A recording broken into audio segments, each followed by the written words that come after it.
Welcome to Freaky Friday. In these videos, I am going to play in my fall eyeshadow palettes and create a look for you each and every Friday of October.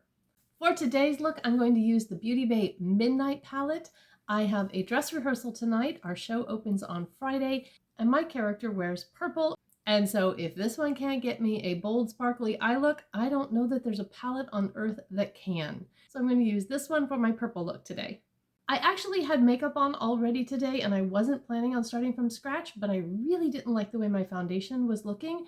And so that's why I still have mascara on, but nothing else on my face. And I think I'm also going to talk a little bit about theater and how I feel like it's enriched my life and that kind of thing while I'm getting ready. I had a question asked by Mary, one of my subscribers, and she was curious how being in theater has carried over into my regular life. Like, does playing a character help you, like in unfamiliar situations that you might find yourself in, or basically does it carry over into your real life and in what ways? And so I thought that would be fun to talk about while I put on makeup. I am going to use Tranquil, this light pink color, just to kind of lay down a base and a foundation. I do not have a primer on right now because I'm going to put a glitter primer on when I do the shimmers, and so I think I'm just going to leave it at that and see how that goes. Bangs a little bit and not do the whole clip and back. So in a nutshell, do I think that being in community theater helps you in your real life? The short answer to that is yes. I just feel like it gives a lot of confidence. For me, I'm an introvert. I do like to socialize, but I also need time to regroup, and I do better in small groups than large groups. For me, it's easier to put myself out there doing theater because I'm putting myself out there as someone that isn't me. Now, I'm not saying that that's the best way to approach social situations by playing a role, but sometimes fake it till you make it actually does work pretty well.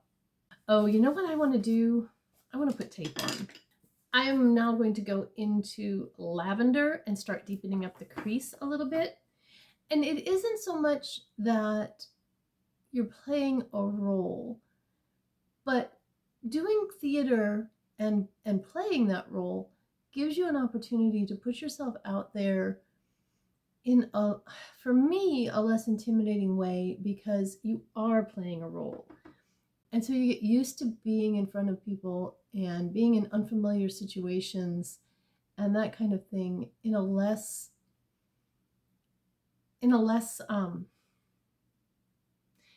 personal way, maybe. That it's not like if somebody doesn't like the character that you played, it isn't so much that they aren't liking you. I don't know. It just feels less intimidating, feels less personal. I'm not exactly sure what I'm trying to say. But when you have practice doing that, then having your real self be out there with other people feels less scary too. The other thing is most people have a terrible fear of public speaking, and when you're given the words to say in a script, it's completely different than if you're having to come up with the words and give a speech or something like that. These are not your words, you're just repeating them. But in the act of repeating them, I need to put makeup on. Hang on. Let's go into this other deep purple right here, Iris. But in the act of repeating them, you are getting practice with speaking in front of people. And then if you do have to do that with your own words, again, it's just not as intimidating as it would be if you didn't have that practice. But I also understand that it's not for everybody. Some people just are not performers. I think for me, the proof that theater is beneficial to you in your life is how I've seen it affect kids who come through the theater. And they start out at rehearsal and they're timid and shy and they don't want to speak up and they are afraid of making a fool of themselves or looking silly. And in theater, especially if you're doing a comedic part, if you just embrace that and really go all in, it works so much better than if you try to hold back. And so they learn I guess, taking the risk for suffering social injury. I think I mentioned this on another video where I saw somebody talking about confidence on a YouTube video, and they said the confidence is the willingness to risk social injury. And my brain just really keeps thinking about that and what that means, because if you're willing to risk social injury, in other words, you're willing to put yourself out there and potentially make a fool of yourself, then you come across as confident, and it puts other people at ease. And paradoxically, you're less likely to actually suffer that social injury. And I just realized I didn't plug my microphone in, so I'm going to continue like this, because otherwise the audio will be weird, because it won't have it, and then it will have it. So I'm just going to rely on my good old Samsung S71, A7, I don't even know what I have. And it's just going to have to come through for me. I am now going to go into the black, because I really want to deepen up and define that outer corner, and I may mix in a little purple with it, but I want it to be really deep and right along this tape line. The other interesting thing about theater that is just fun to talk about is that when you are playing a character, it can be someone so different than yourself that you feel it in your body. And by that I mean, I played a German countess in a play that was set like in 1917. The countess was not a nice lady, and I had to say things that would have been true of a German countess. And remember that theater is sometimes meant to challenge and make you think, and it's not all sunshine and roses. But it was a very challenging part for me to play.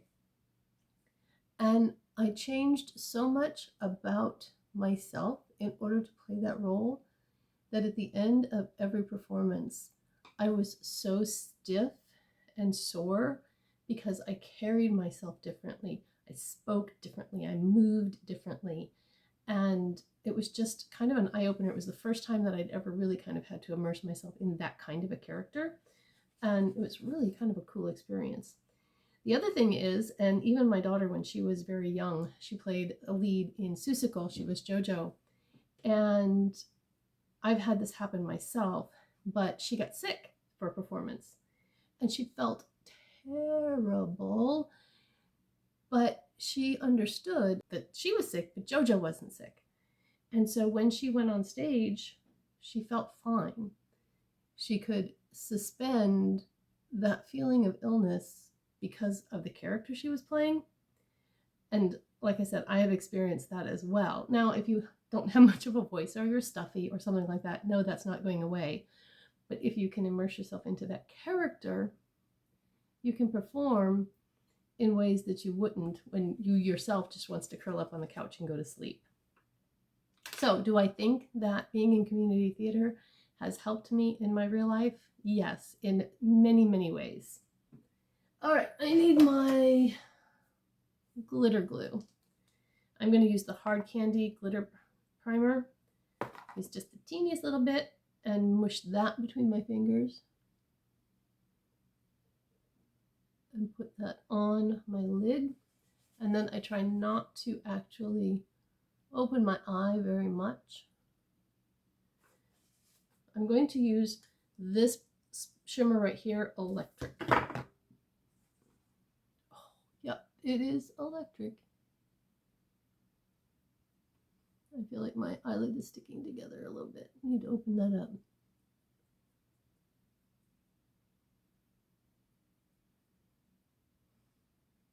That's pretty. I might want to put a little bit of something else over the top of that. Oh, there's one there. Okay, we're going to put, is that jellies? These are hard to read.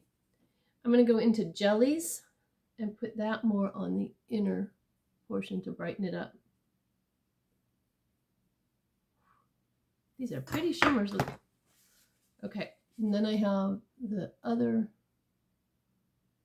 finger with the glitter primer.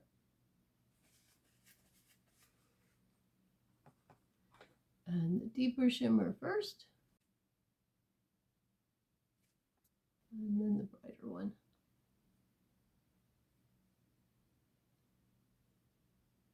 And beyond all that, it's just so much fun to be around a bunch of people who came together for a common goal of putting on this show to make other people happy. Now, I'm not going to do anything to the under eye until after I get my face makeup on.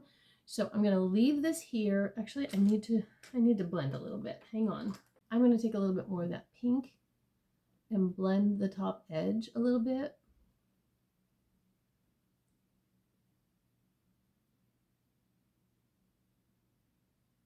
And then I'm going to go and put my base makeup on, and I'll be right back. Okay, face is on, and yes, it's very matte. It needs to be for the stage, otherwise those lights just make you glisten like a disco ball. I am using the Catrice True Skin Foundation. The shade is 007 Cool Nude. I'm using the Revlon Candid Concealer in 010, and underneath that I used the Maybelline Master Prime Blurring Primer, and I did bring that up under my eyes to kind of help with filling in some of those wrinkles and lines as well. Use the e.l.f. Putty Bronzer in Honey Drip, and you can see I am working my way through that. I put that only like here on the high parts of my cheek. And then I actually used two blushes, because why not? I used the Persona Super Blush in Bubble, this bright pink, because I really wanted that cool undertone of pink because of the purple eyes. But then I used this e.l.f. This is kind of one of those old school $2 blushes. This is in bright pink. And because I'm doing stage makeup, I need a lot of blush. I'm not just blush blind right now. I actually will probably put on even more when I get to rehearsal. I did do eyeliner on this eye and then realized, oh, I could probably do that on camera. So I turned the camera back on. I'm going to use the Moira liquid liner. I almost never use a liquid liner these days, but I am going to use this, and I'm also going to be using lashes. So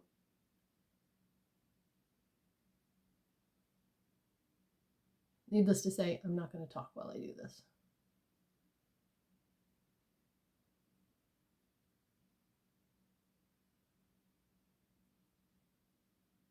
This goes over all of that shimmery shadow really, really well.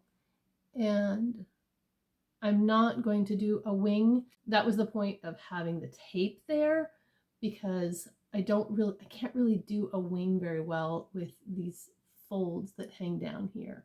So no wing, just the shadow to define the outer edge of my eye. And I don't know if any of that I was talking before made any sense. I didn't take any notes. I didn't make any bullet points. I was just kind of talking off my head about how I feel like playing characters in theater can kind of help in your real life. I think that it does. And not because I'm playing a character in my real life, but being able to explore different ways of expressing myself or that kind of thing, then makes me more comfortable integrating that into my personality and into my interactions in real life. Make sense? I don't know. Okay, need to do some things under the eye, and I'm just going to kind of do a similar effect. I just used that lightest purple, and then I need I'm going to use this tiny little pencil brush and go into Iris. That was that brightest dark purple. And I just want to kind of scrub that onto the lash line. And I'm using this tiny little brush because I don't want to get a lot. And I'm keeping it to the outer portion of my eye because I don't want to close my eye down and make it look small. But I want to connect the upper part to the lower part and not have like such a stark difference.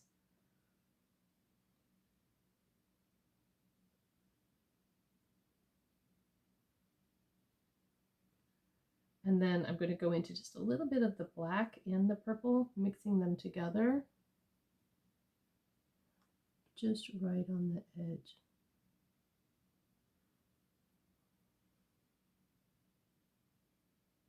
To really define that lower edge. I'm going to use this white from this Wet n Wild palette. You'll see more of this in another Freaky Friday coming up. But I want to highlight that inner corner. And this icy white is just perfect for that. On my face, I also powdered. I used the Moira that 4-colored pressed powder. This is the shade 200, and then I use the Rimmel Stay Matte on the rest of my face. I'm going to do brows, spray with some setting spray, and come back for lashes. Urban Decay All Nighter. This one works really good for the stage.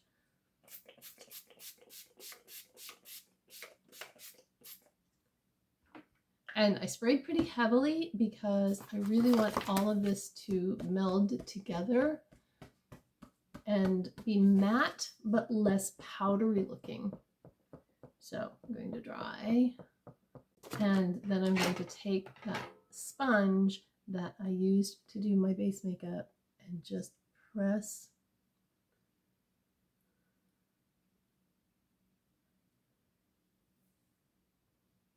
It is entirely possible when I get to the theater I will powder again, but we'll have to see. I think it looks less powdery, less flat after the setting spray. All right, I'm going to do lashes. I have this Ardell Glamour multi-pack, and I think I'm going to use these down here. I really do like putting them on with a glue pen, but because I put eyeliner on, I'm afraid it will take it off. So I'm going to use the regular glue, and we'll just have to let them dry a little bit before I put them on. All right, here we go.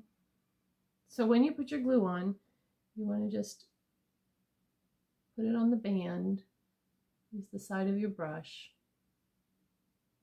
and it goes on white. Can you see that? I don't know if you can see that or not.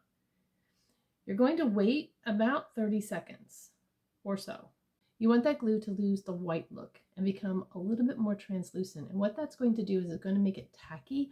Right now, it's really slippery and it's not going to stick. And if you try to put it on your eye, it's just going to slide everywhere.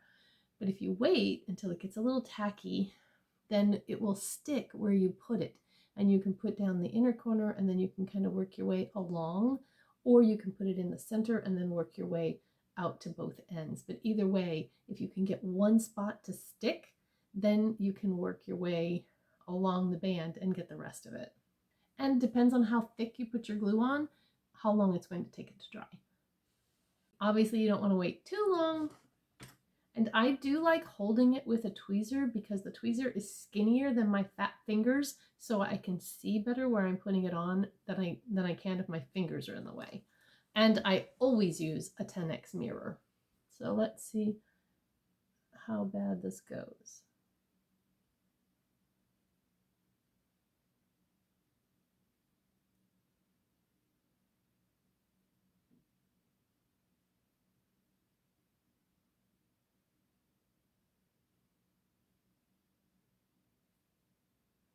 The other thing I sometimes have to do is straighten out the corner of my eye. Didn't used to have to do that, but it gets really crinkly in there, and then the band doesn't want to stick to my eye because it's got all of the little bumps and ridges, and then it sits over the top. And then as I move my eye, it doesn't want to stay. And I use the closed tweezer to just make sure the band is attached. Like so. One done. That one worked pretty easily. I was a little surprised. Kind of thought that I was going to struggle with it more than that. But I do struggle more with my left eye because I have to like wrap my hand around and it's harder to see. So let's see how it goes. I'll be back when this is ready. All right, here we go.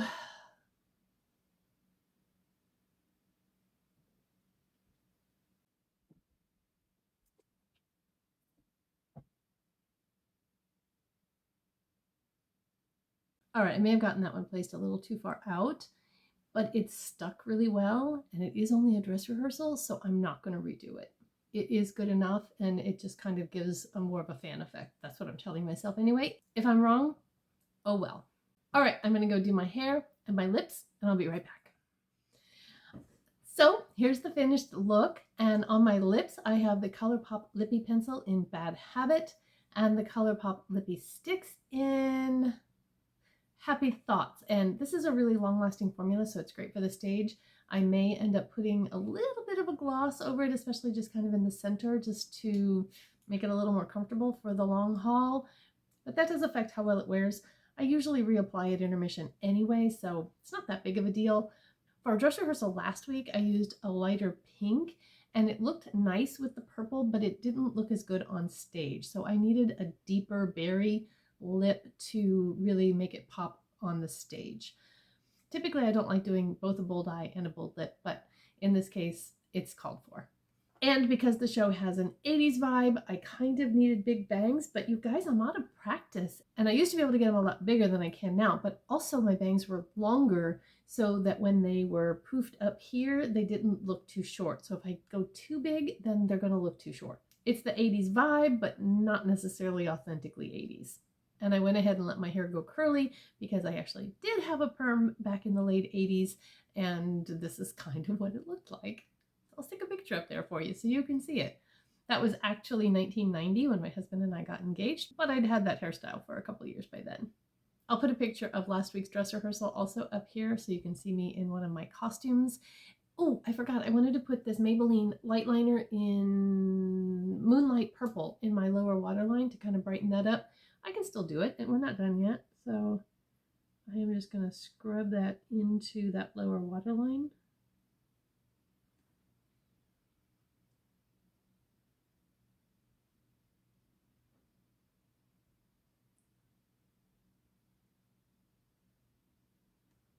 I just like the brightening effect that having a lighter eyeliner in the lower waterline gives, especially on the stage, because it kind of just helps make your eyes pop. But I do this all the time for daily wear as well. So what do you think of my first Freaky Friday look using the Beauty Bay Midnight palette?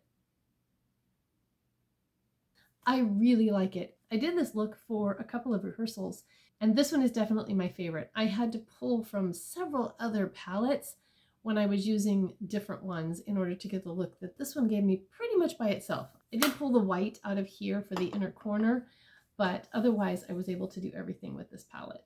I don't know that I'm going to use the blues in here, to be honest with you, because every time I use blue eyeshadow, it does kind of take me back to the 80s. So I'll just have to see. If you were going to do a bold eye look, what color family would you choose to do it in? Let me know down in the comments below. As always, I will put another video there for you to go check out if you have more time to hang out. If you don't, I will see you in the next one. Have a beautiful, blessed day. Bye-bye.